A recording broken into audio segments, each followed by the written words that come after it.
Jukebox Journeys, where one song leads to another, stories connect across generations, and music reminds us why it mattered in the first place.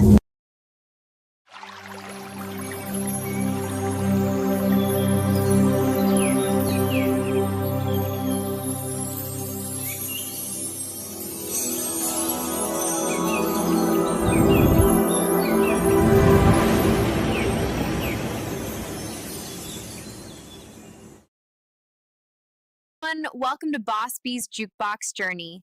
Tonight's show is a little different, and I want to explain that right up front. Boss B is live with you, but her voice needs a short break. Instead of skipping the show, we're doing something new tonight. This is a documentary-style jukebox journey. I'll guide the journey, and the story will be told through images and narration. Boss B is here producing the show live and hanging out with the chat.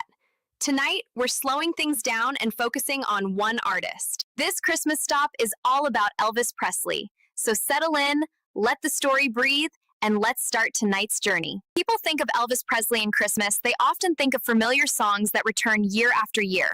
It's a special tradition many enjoy. What's less discussed is how unexpected that connection once was. Christmas music, especially in popular culture, has always carried risk. For many artists, it was considered seasonal, temporary, and sometimes career-limiting.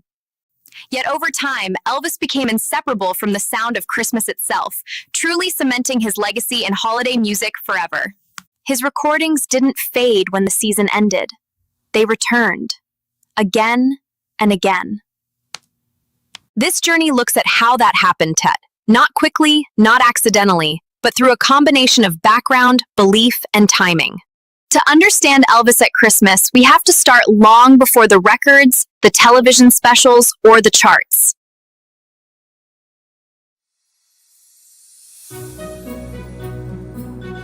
Elvis Aaron Presley was born into a world where Christmas did not arrive wrapped in excess. It didn't arrive loudly. It didn't arrive with spectacle or abundance. In Tupelo, Mississippi, Christmas came quietly, shaped by circumstance, faith, and the simple act of being together when there wasn't much else to lean on. For the Presley family, Christmas was never about what you received. It was about what endured. Elvis grew up in a home where money was scarce and security was fragile. His parents, Vernon and Gladys, lived close to the margins, and that reality shaped how the seasons were experienced. Christmas wasn't something separate from the rest of the year. It was an extension of daily life, marked by reflection, prayer, and music shared in close quarters. Music, especially gospel music, filled the space where material comfort could not. From an early age, Elvis was surrounded by sound that carried meaning. Church wasn't just a place people went on Sundays. It was a cornerstone of community life. And within those walls, music wasn't performed, it was lived. Voices rose together not for attention, but for connection. Harmonies weren't polished, but they were sincere. This mattered, because long before Elvis became a cultural force, before he became a symbol, before his voice was amplified through radios and records, he learned something essential about music. Emotion matters more than volume. Christmas hymns weren't decorative. They weren't seasonal entertainment. They were expressions of belief, hope, and endurance. Songs about peace and joy existed alongside the reality of hardship. That contrast, celebration living next to struggle, shaped how Elvis understood both Christmas and music itself. As a boy, Elvis absorbed these sounds instinctively.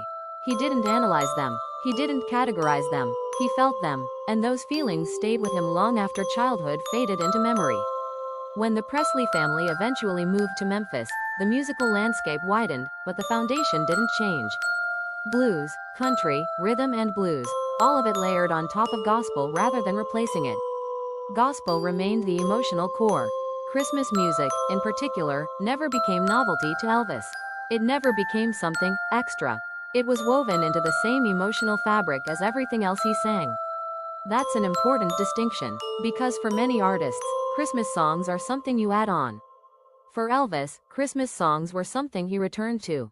As his career began to take shape, the industry around him moved fast. Fame arrived quickly, and with it came pressure, expectations, schedules, decisions that could shape or derail momentum. But even as the machinery of celebrity began to form around him, those early lessons stayed intact. Elvis never lost the sense that music was meant to communicate something real. That belief would later become especially visible in how he approached holiday recordings. Where others leaned into cheer, Elvis leaned into sincerity. Where others chased brightness, he trusted restraint. When you listen closely to Elvis's Christmas performances, what stands out is not extravagance, it's control. He allows space between lines. He lets notes settle. He resists the urge to oversell emotion. That restraint comes directly from gospel tradition. In church, songs aren't rushed. They breathe. Silence matters. The pause between phrases carries weight. Elvis internalized that pacing early, and it shaped his musical instincts long before he had language for it. Christmas, for Elvis, was never a performance. It was a memory. It carried the image of candlelight against winter darkness. It carried the sound of voices blending together, imperfect but unified. It carried the understanding that joy doesn't erase hardship, it coexists with it. This is why his Christmas recordings would later feel different from so many others. They weren't trying to manufacture nostalgia. They were rooted in it. Even as Elvis's sound evolved, even as arrangements became more sophisticated and production values increased, that grounding never disappeared. It showed up in phrasing. It showed up in tone. It showed up in the way he approached songs that required vulnerability instead of bravado. When Elvis sang Christmas material, he wasn't stepping outside himself. He was stepping closer to who he had always been. That's why listeners sensed something familiar in those recordings, even if they couldn't articulate it. The songs felt lived in. They felt personal. They felt honest. And honesty travels farther than novelty ever does.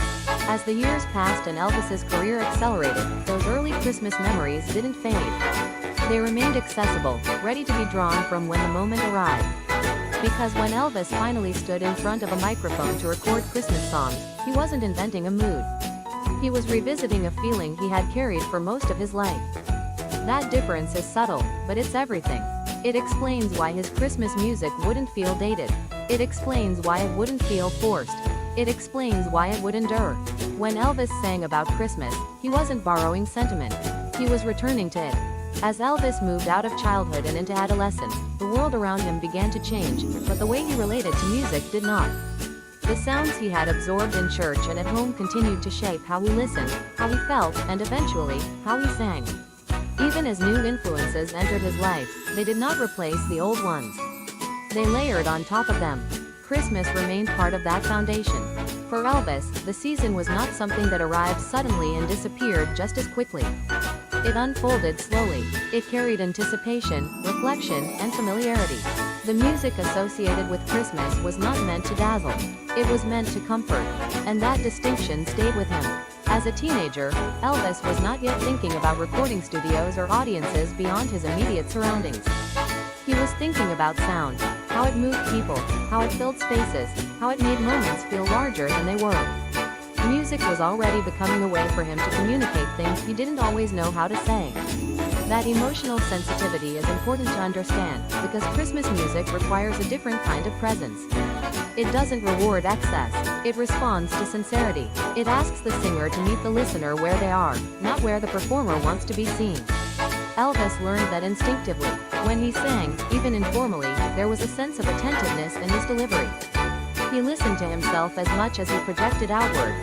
That habit came from gospel tradition, where the voice is not used to dominate, but to contribute. Harmony matters. Balance matters. Timing matters. Those lessons became especially relevant during Christmas, when music often functions as shared experience rather than individual expression. The songs are familiar. The listener knows where they are going. The singer's role is not to surprise, but to honor. This understanding shaped Elvis's relationship with holiday music long before he ever recorded it. As his exposure to different musical styles increased, Christmas remained a constant reference point. Blues and country introduced him to storytelling. Rhythm and blues introduced him to phrasing and groove. But gospel, and the Christmas hymns tied to it, taught him emotional pacing. They taught him when to hold back. They taught him that silence can be as meaningful as sound. That restraint would later become one of the defining qualities of his Christmas recordings. When Elvis eventually stepped into professional environments, those instincts didn't disappear. They were simply carried forward into new contexts. Even under pressure, even as expectations mounted, he retained a sense that music should feel grounded rather than performative. Christmas music, especially, demanded that grounding. Many artists struggle with holiday material because it exposes insincerity quickly, often faster than any other type of music. Christmas songs arrive already carrying emotional weight, memory, and expectation, and listeners do not meet them with neutrality. They bring their own histories into the sound. They remember where they were, who they were with, and what they were feeling the last time they heard these songs.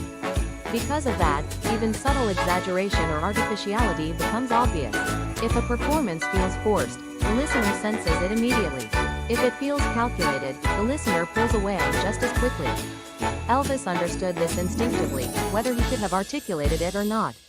He did not approach Christmas songs as opportunities to impress, to elevate himself, or to prove anything about his voice or his image. He approached them as opportunities to connect, and that difference shaped every decision that followed. Connection, for Elvis, was never theoretical. It was grounded in lived experience. It came from winter evenings where music filled quiet rooms without demanding attention. It came from voices rising together without concern for polish or perfection. It came from belief systems that valued humility, reflection, and shared emotion over performance and display. Those early experiences shaped not only what Elvis sang, but how he sang. Even before fame arrived, his voice carried emotional nuance. He did not flatten songs into uniform expressions or treat them as vehicles for spectacle. He allowed them to breathe. He allowed pauses to exist. He allowed emotion to emerge naturally rather than forcing it forward. That instinct translated especially well to Christmas music, which depends far more on emotional shading than dramatic contrast. As Elvis matured, the meaning of Christmas in his life evolved, but it never lost its emotional gravity. The season remained a touchstone, a reminder of where he came from and what music meant before it became a profession. Long before recording contracts, charts, and expectations entered the picture, Christmas represented something grounding. It was a time when music served people rather than the other way around. That grounding would later give Elvis's Christmas recordings a sense of continuity that listeners responded to, often without consciously realizing why. The songs did not feel like departures from his identity. They felt like returns to belief, returns to memory, returns to sincerity. Even as arrangements became more sophisticated and production values increased, the emotional center remained unchanged. By the time Elvis was ready to record holiday music professionally, he had already lived with these songs for most of his life.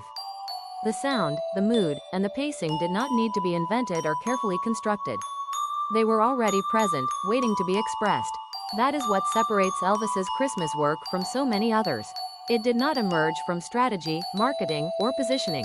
It emerged from lived experience.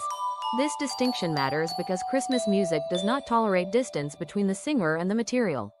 Listeners instinctively recognize when an artist is visiting the season rather than belonging to it. Elvis belonged to it. His relationship with Christmas music was not transactional.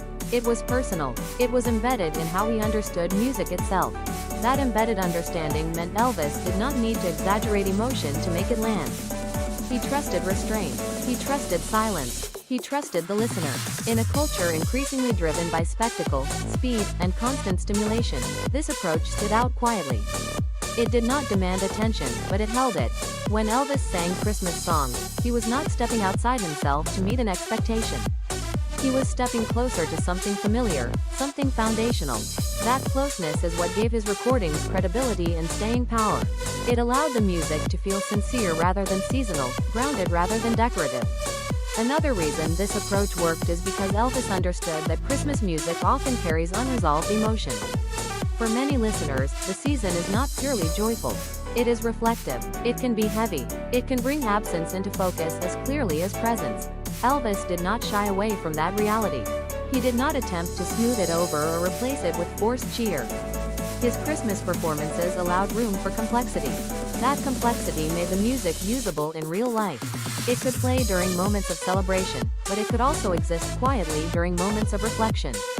It could accompany conversation, memory, or solitude without demanding attention. That flexibility is rare, and it is one of the reasons Elvis's Christmas recordings endured. Elvis also understood that Christmas music functions differently than most popular music. It is not consumed for novelty. It is returned to. Listeners do not search for it because it is new. They return because it feels familiar. That familiarity requires trust, and trust is built slowly through sincerity and consistency. Because Elvis did not treat Christmas music as a performance opportunity, he allowed listeners to project their own experiences into it. He did not tell people how to feel about the season. He did not prescribe happiness or enforce cheer. He allowed the songs to exist as companions rather than statements. This respect for the listener created an emotional bond that deepened over time. The music did not age out. It aged in. Each year it returned, it carried more memory rather than less. That accumulation of meaning is what turns recordings into tradition. When people later describe Elvis's Christmas music as timeless, what they are often responding to is this absence of urgency. The songs do not rush.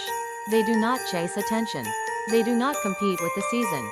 They sit within it. That quality can only come from an artist who understands that music does not always need to lead. Sometimes it needs to support.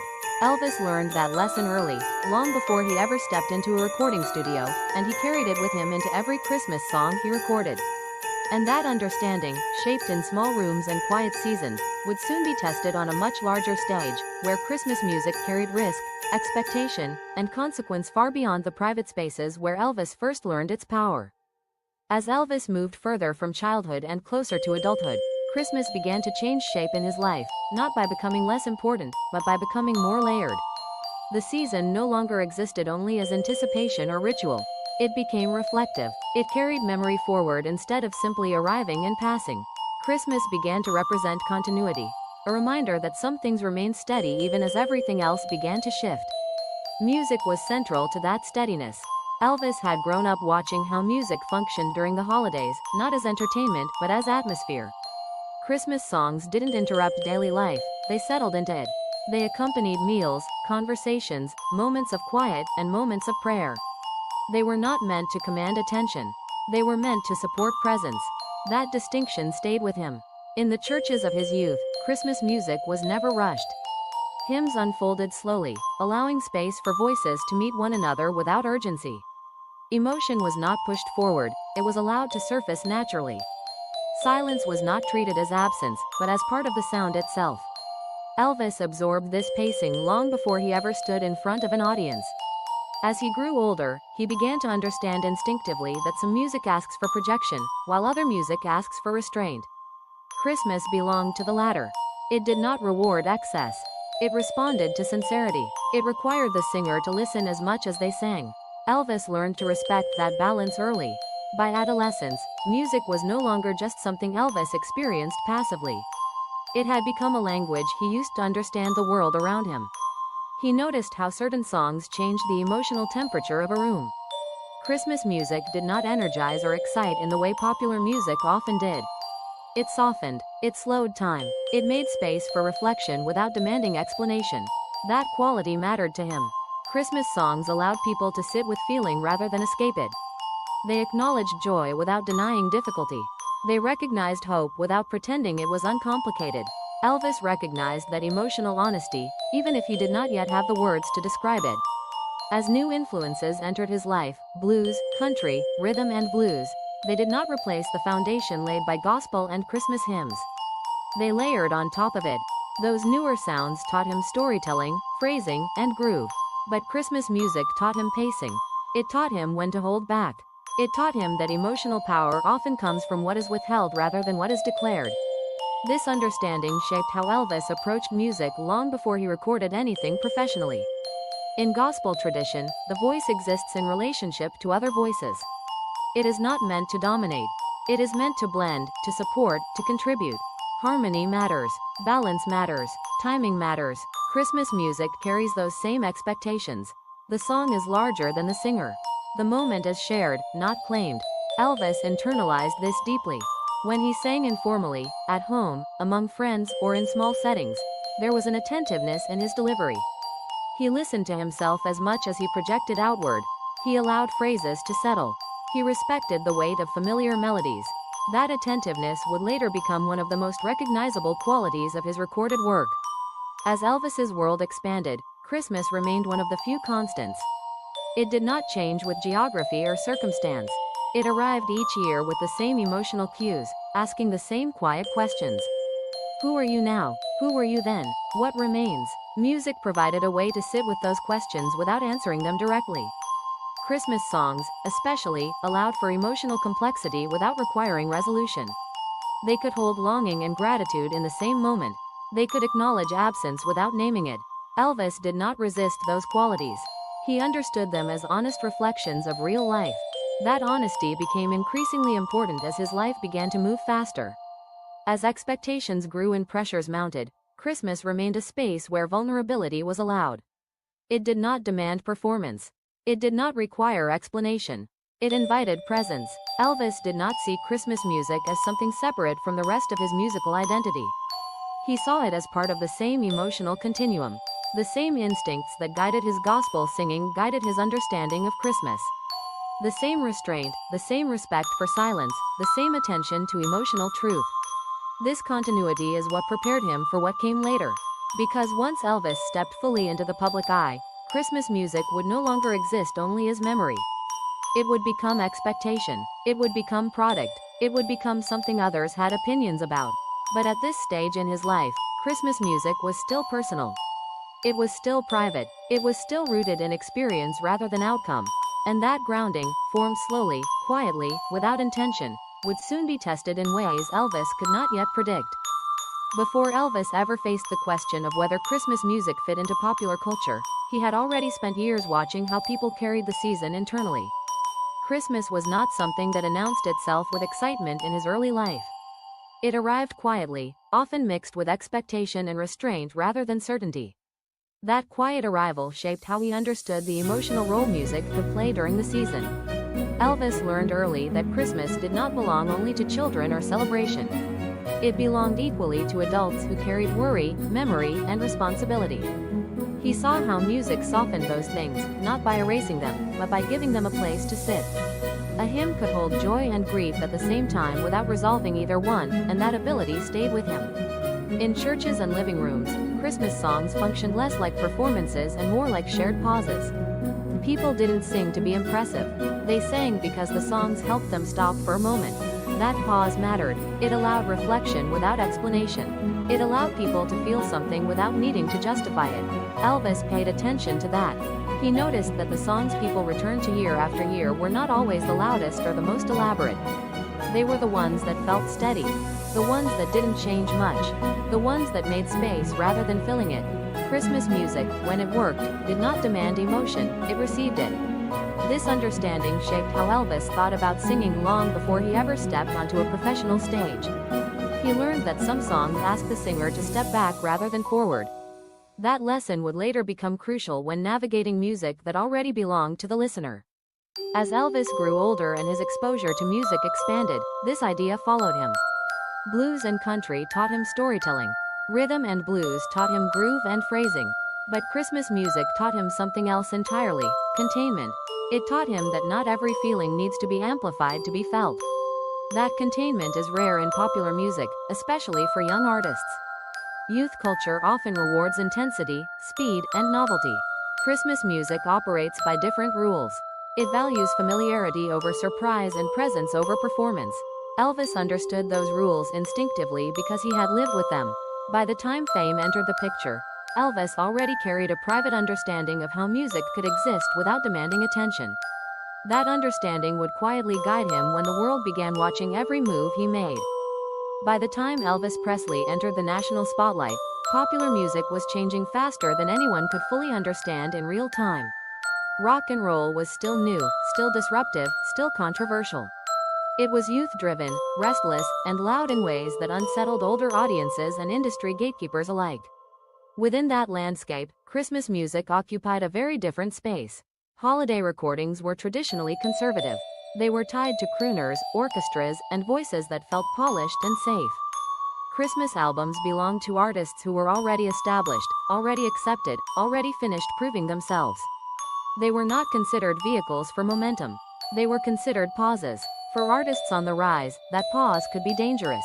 Recording Christmas music meant stepping outside the urgency of the moment. It meant risking being seen as sentimental, or worse, disposable.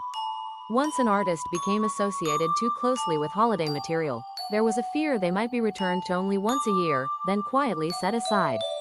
This is why many popular performers avoided Christmas albums altogether during the early years of rock and roll.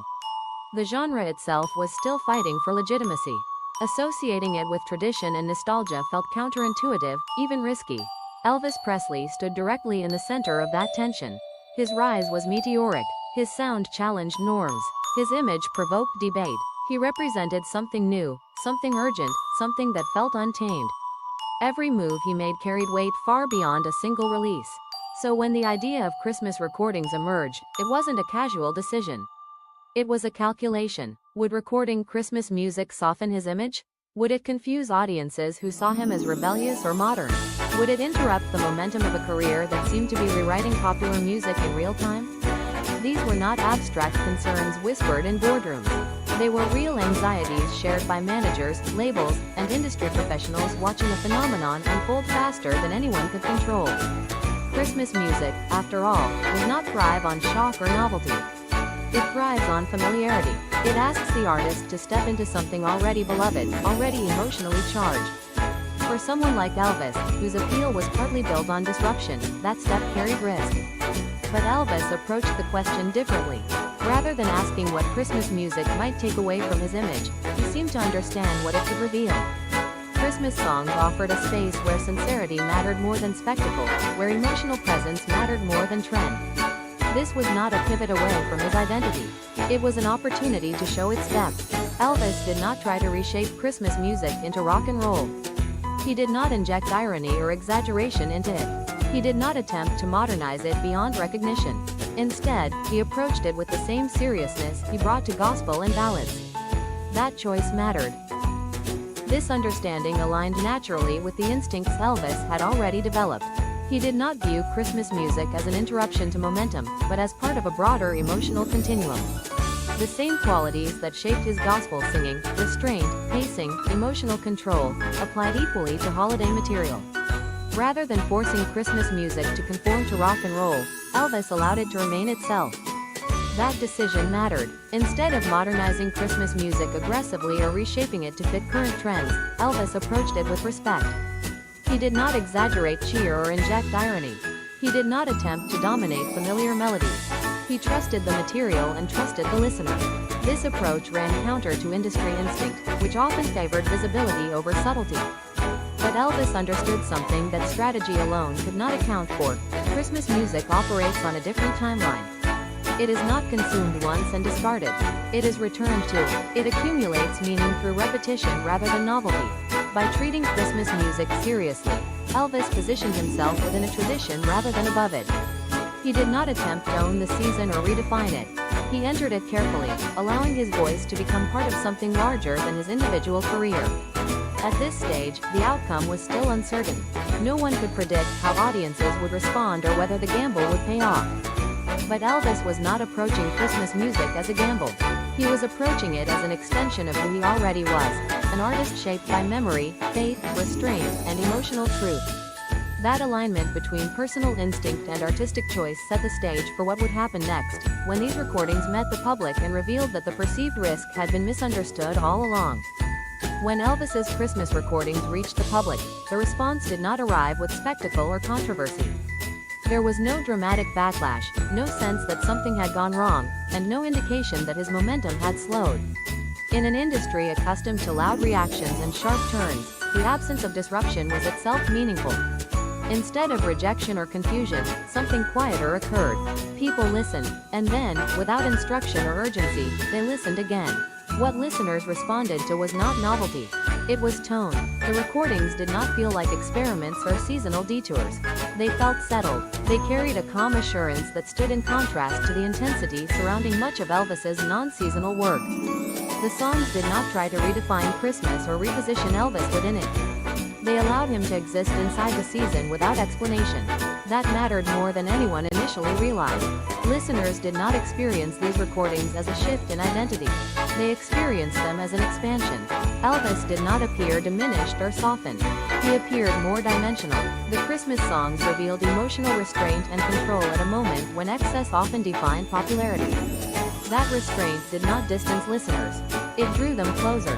The industry noticed. Programmers and executives who had once viewed holiday albums as calculated risks began to reassess their assumptions. The expected trade-offs did not materialize. Elvis had not lost relevance. He had not confused his audience. He had not interrupted the trajectory of his career. Instead, he had added another layer to it. What became clear over time was that these recordings were not dependent on promotion to remain present. They resurfaced naturally. When December returned, so did the songs. They were requested, they were replayed, they were woven into seasonal listening habits without prompting. This pattern repeated itself year after year. Unlike many holiday recordings that spike briefly and disappear, Elvis's Christmas music established continuity. It returned with familiarity rather than urgency. It did not rely on novelty to justify its presence. It relied on trust. Listeners trusted the tone. They trusted the pacing. They trusted the sincerity behind the performance. Trust, once established, changes the relationship between music and audience. Instead of approaching the songs as products, listeners approached them as companions to the season. They played during moments that did not require attention or analysis. They accompanied meals, travel, quiet evenings, and family gatherings. They existed alongside memory rather than competing with it. Over time, the recordings began to detach from their original release context. New listeners encountered them without knowledge of the risk they once represented or the cultural moment they emerged from. They were not hearing a strategic decision. They were hearing something that felt appropriate, familiar, and emotionally grounded. That detachment allowed the music to age differently. We're going to pause the journey right here for a short break. If you're watching live, thanks for staying with us. This is where we step out of the story for just a moment. Boss B is still here with you, producing the show live. Right now, we're going to play a song from the channel. This one is called Boss B Risin', written and produced by our very own Boss B.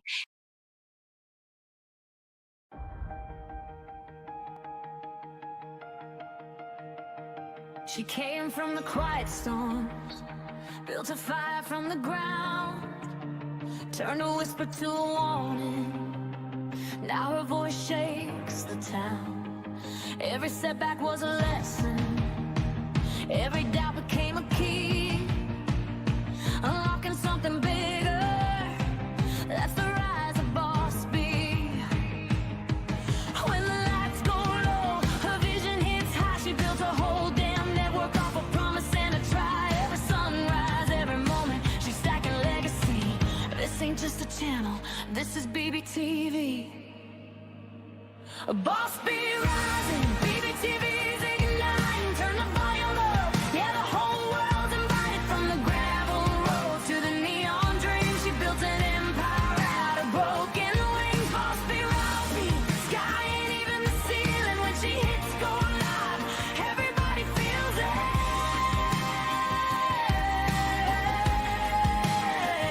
She's the queen of the comeback, the storm in the stream, crafting stories out of heartbeats, making visions out of dreams. Got thunder in the hustle, got a voice that cuts clean.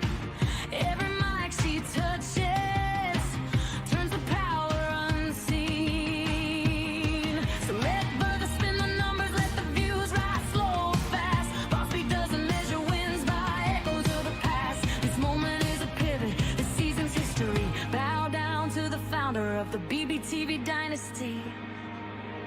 Boss B rising, BBTV's igniting. Turn the volume up, yeah, the whole world's invited. From the gravel roads to the neon dream, she built an empire out of broken wings. Boss B rising, sky ain't even the ceiling. When she hits go live, everybody feels it.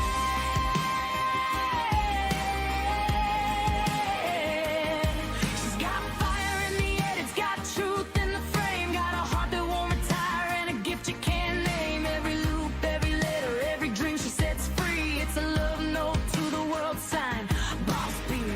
And the world keeps watching as the numbers climb, but she's counting all the moments, not the dollar signs. From the late night grind to the daylight scene, she's building something bigger than the algorithm's dream. Boss B rising, BBTV shining. Her story's rewriting, a legacy in real time. Boss B rising, BBTV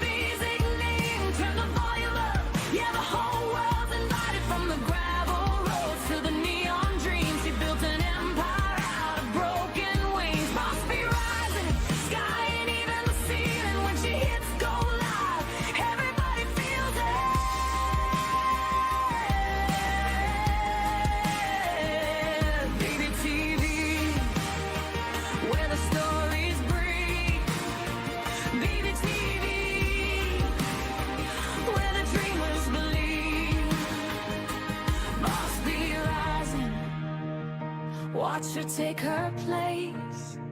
This is BBTV. This is her grace.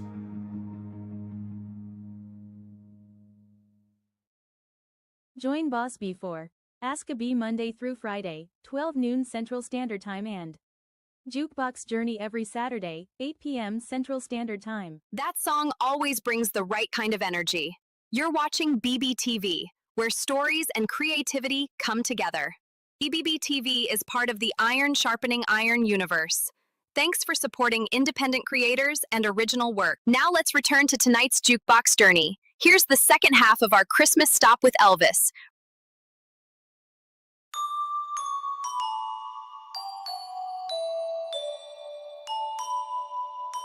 While much of popular music is anchored to specific moments in time, Elvis's Christmas recordings began to function outside of chronology.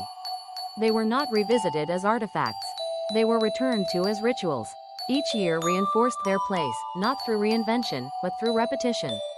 Radio stations recognized this shift as well. Songs expected to fade instead became fixtures. They reappeared each December with the same ease as decorations retrieved from storage. There was no sense of revival or rediscovery. The music simply resumed its place. This is how seasonal music becomes traditional. The transition does not happen all at once. It happens gradually, as familiarity replaces novelty and trust replaces curiosity. Elvis's Christmas recordings crossed that threshold quietly. They stopped belonging to a moment and began belonging to the season itself. By this point, the original concern surrounding Christmas music had dissolved entirely. What was once viewed as a potential interruption to momentum had become a stabilizing foundation. The songs no longer asked to be evaluated. They were accepted. Within that acceptance, another emotional layer began to emerge. Beneath the warmth and familiarity, there was room for longing, reflection, and absence. The joy remained, but it was no longer singular. It was textured. It acknowledged complexity without explanation. This emotional depth distinguished Elvis's Christmas music from many others that insisted on uncomplicated cheer. It also prepared listeners for what would come next. Because at the center of this evolving relationship between Elvis, Christmas, and the public was a song that did not deny longing, but embraced it. A song that recognized that the season can be both beautiful and heavy at the same time. This is where the story deepens. This is where Blue Christmas moves from recording to feeling. By the time Elvis Presley entered the national spotlight, popular music was changing faster than anyone could fully understand in real time. Rock and roll was still new, still disruptive, still controversial.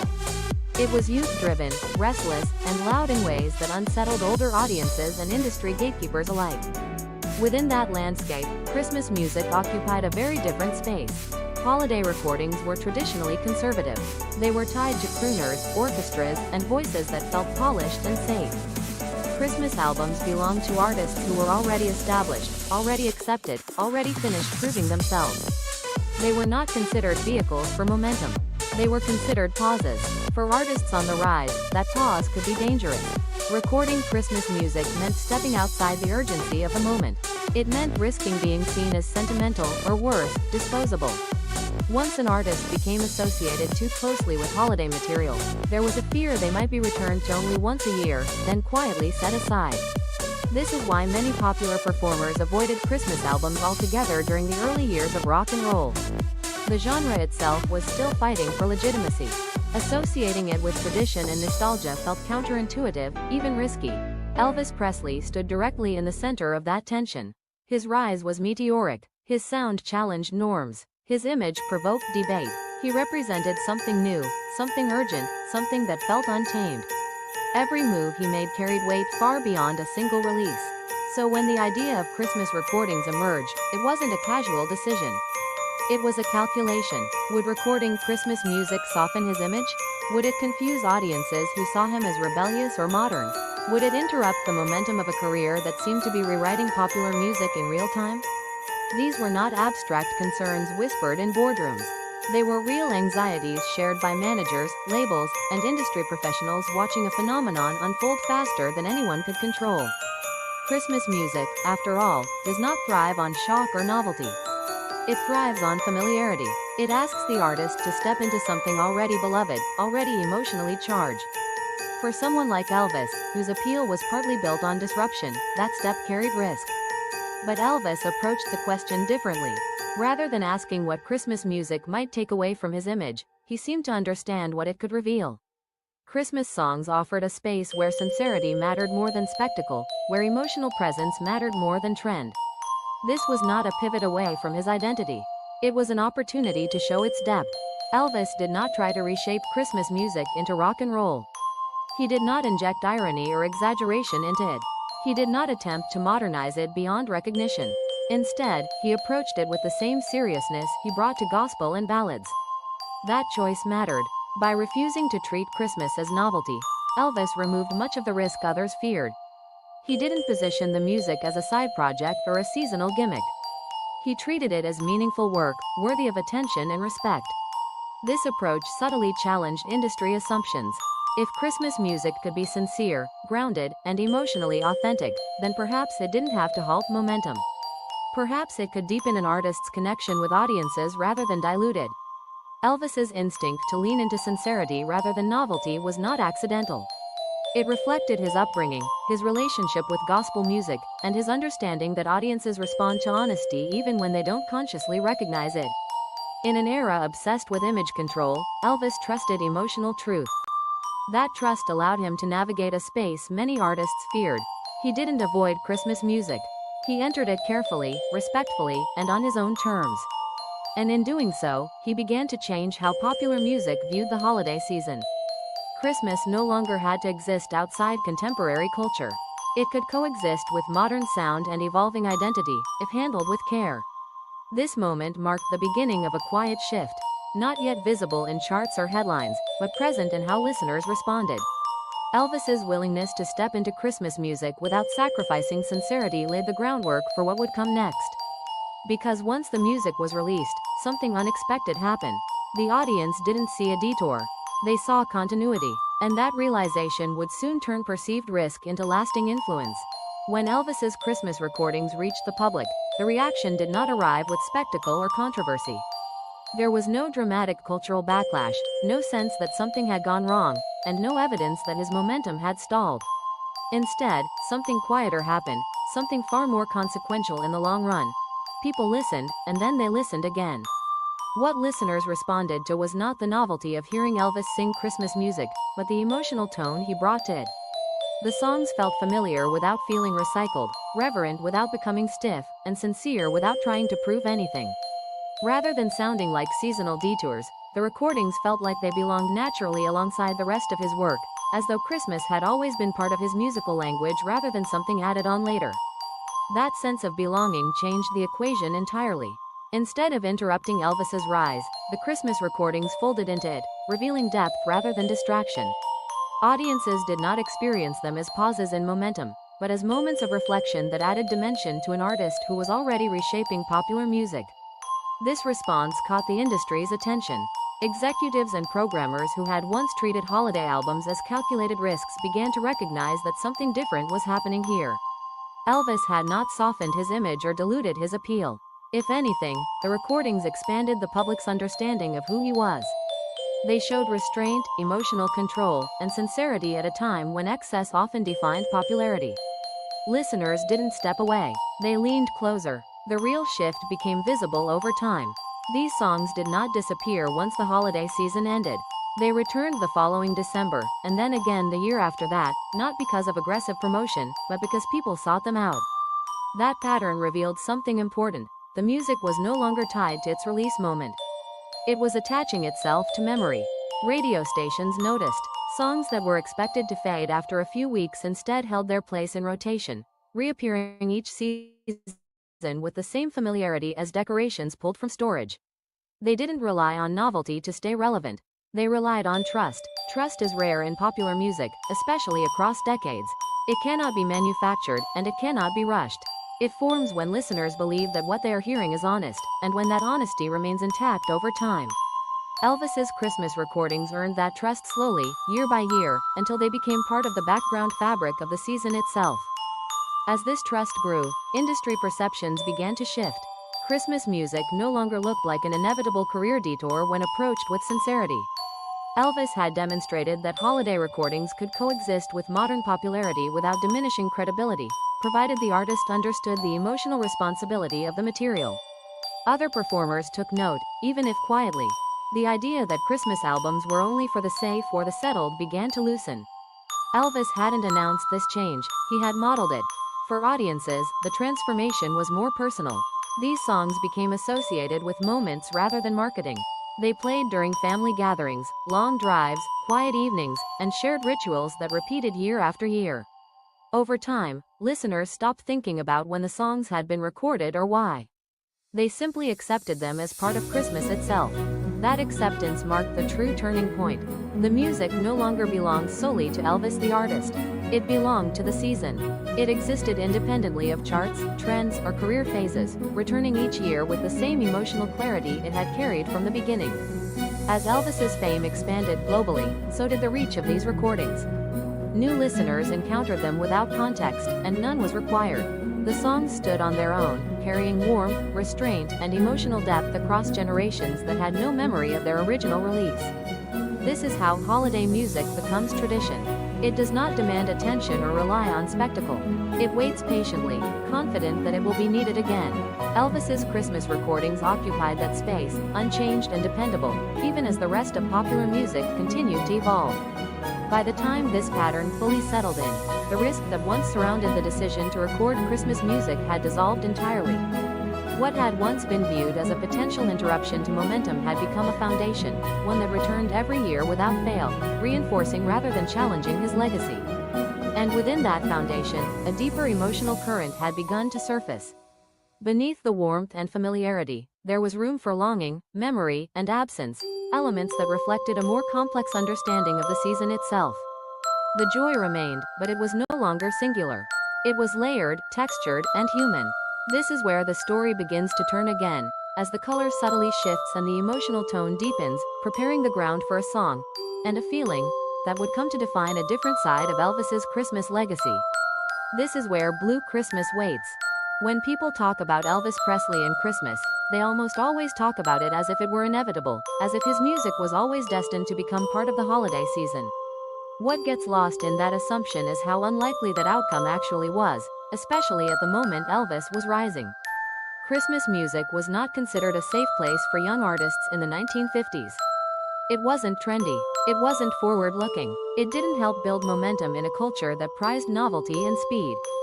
For many performers, Christmas recordings were seen as something you did later, once your career had already peaked, not while it was still being formed. That context matters, because Elvis entered the music world at a time when every move carried risk. Popular music was changing rapidly.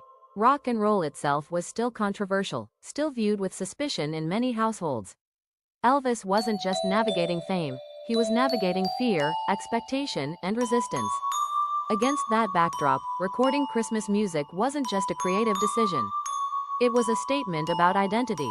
To understand why Elvis approached Christmas the way he did, you have to go back to his earliest relationship with music. Elvis didn't grow up thinking of music as performance first. He grew up thinking of it as presence. In Tupelo, Mississippi, music lived in churches, living rooms, and small gatherings. Gospel music wasn't something you consumed. It was something you participated in. It shaped how emotion was expressed, how stories were told, and how faith and doubt existed side by side. Christmas, in that environment, wasn't loud. It wasn't flashy. It was reflective. Music during the holidays wasn't meant to impress. It was meant to connect. Those early experiences mattered more than people often realize, because they gave Elvis a framework for what Christmas music could be long before he ever recorded a holiday song. As Elvis's career accelerated, the world around him changed faster than he did. Fame arrived suddenly, and with it came pressure to define himself quickly and clearly. Every release was scrutinized. Every appearance was analyzed. Elvis became both a cultural lightning rod and a commercial powerhouse almost overnight. In that environment, artists were often encouraged to avoid anything that could slow the narrative of constant forward motion. Christmas music didn't fit that narrative. It was seasonal by nature.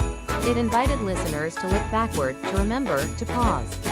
Those qualities ran counter to the image of youth, rebellion, and momentum that surrounded Elvis at the time.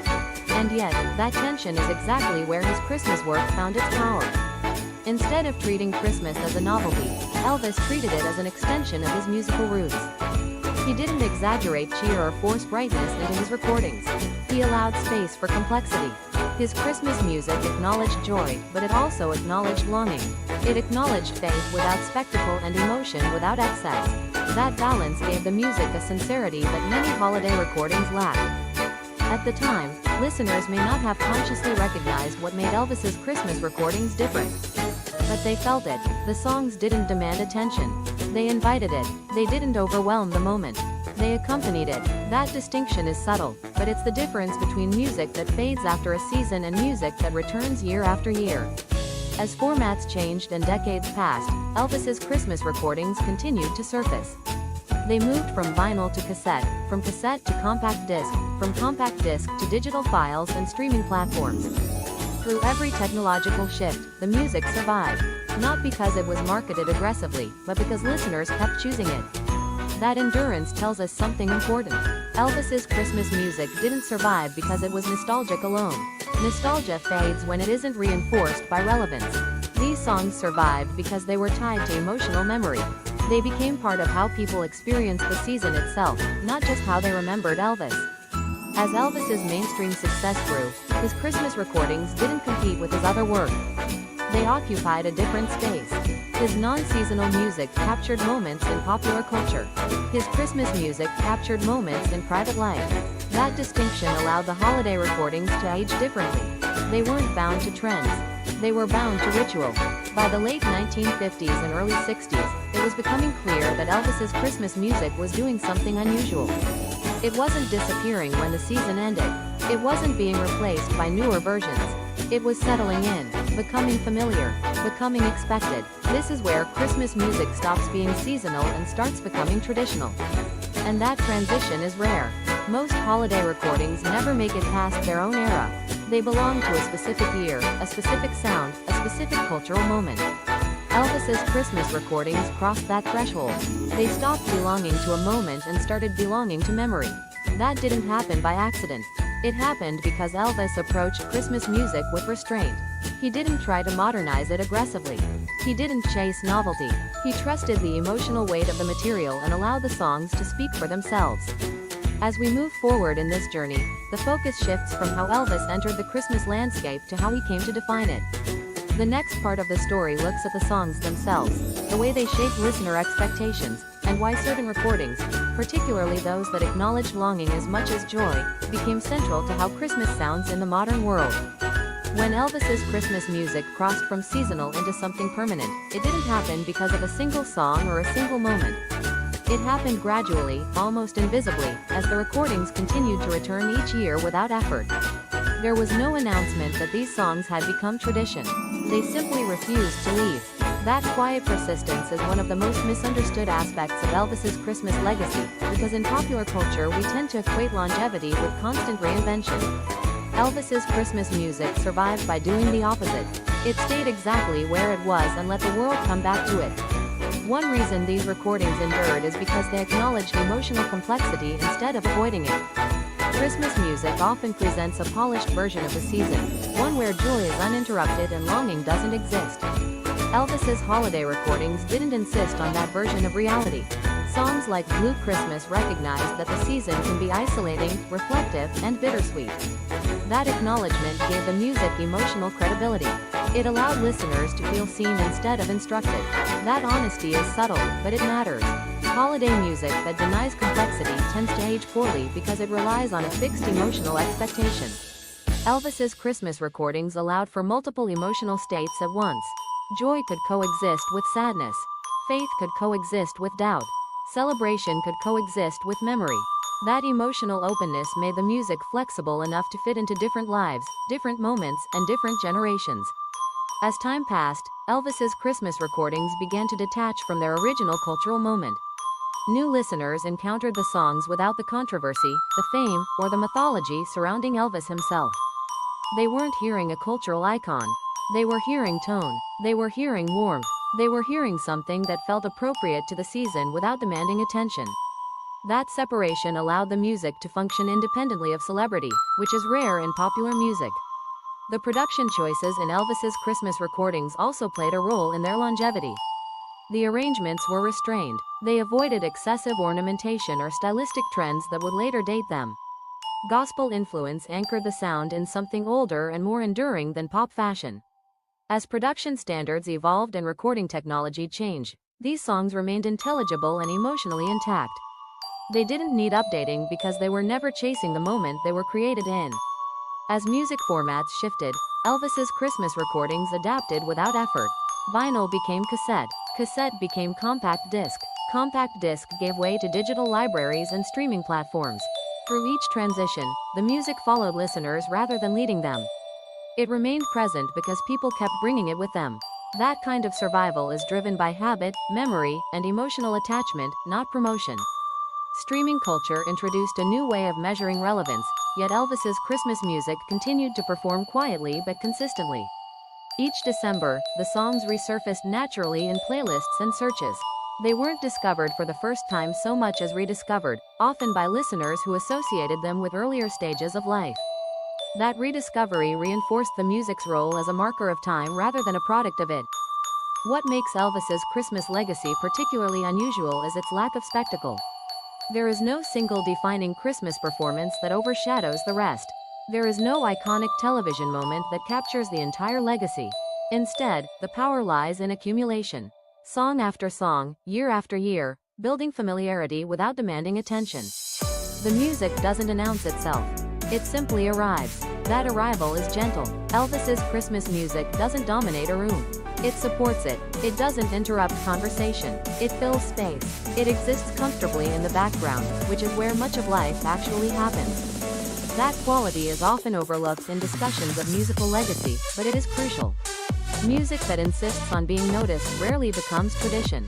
Music that allows itself to be lived with often does. Another reason these recordings endured is that they respected the listener. They didn't tell people how to feel about the season. They didn't prescribe happiness or enforce cheer. They allowed room for personal interpretation. That respect created trust, and trust is what turns repetition into ritual. As the cultural conversation around Christmas music expanded, Elvis's recordings remained curiously untouched by revision. They weren't remixed to stay relevant. They weren't modernized to fit changing tastes. They were allowed to exist as they were. That restraint preserved their integrity. Instead of becoming artifacts, they became anchors. Elvis's Christmas music also benefited from its connection to faith without being confined by it. Gospel influence informed the sound, but the recordings never excluded listeners who approached the season differently. That openness allowed the music to function across belief systems, cultural backgrounds, and personal experiences. It belonged to Christmas broadly, not narrowly. Over time, these recordings became woven into personal rituals. They were played while cooking, while decorating, while driving, while sitting quietly. They accompanied moments that didn't require performance or attention. They became part of how people moved through the season rather than something they stopped to observe. That integration is what separates enduring holiday music from novelty. In many ways, Elvis's Christmas legacy stands in contrast to how popular culture typically operates. Instead of accelerating, it slows down. Instead of reinventing, it repeats. Instead of pushing forward, it returns. That rhythm aligns naturally with the season itself, which is cyclical rather than progressive. Christmas doesn't move on, it comes back. Elvis didn't attempt to redefine Christmas music. He didn't set out to own the season or reshape it. He brought his full musical self into it and trusted that sincerity would be enough. That trust paid off in ways that couldn't have been predicted at the time. His Christmas recordings outlived trends, formats, and expectations precisely because they never tried to outrun them. Today, when Elvis's Christmas songs play, they no longer feel like recordings from a specific era. They feel like part of the season's environment. They exist alongside lights, decorations, conversations, and memories without competing for attention. They have become part of the texture of Christmas itself. That is the quiet power of legacy. Not volume, not novelty, not reinvention, but presence. Elvis's Christmas music achieved that rare transition from performance to ritual, from product to tradition. And that is why, long after trends have passed and generations have changed, Elvis remains part of how Christmas sounds, not because he insists on being remembered, but because his music continues to make room for people to feel.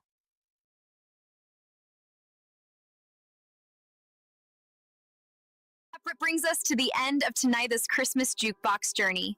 Elvis's music didn't just shape a season, it became part of it. Thanks for spending this time with us, whether you join live or later. Boss B is here every week with stories that slow things down and let them breathe. And if this journey meant something to you, feel free to like, share, or subscribe. Until the next stop, this has been Boss B's Jukebox Journey.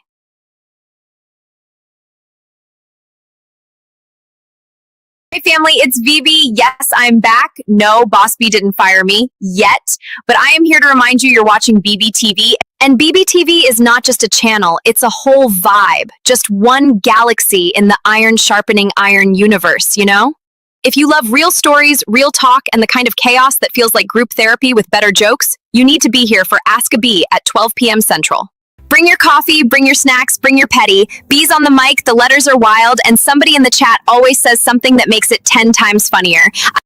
And if you're here for music, memories, and the how did we get from this artist to that artist kind of fun stuff, you need Jukebox Journey every Saturday night at 8 p.m. Central, except the last Saturday of the month. That's We Be Jammin' Night. And if you don't know what that is yet, just know it's not quiet and it's not boring. It's amazing, just like me.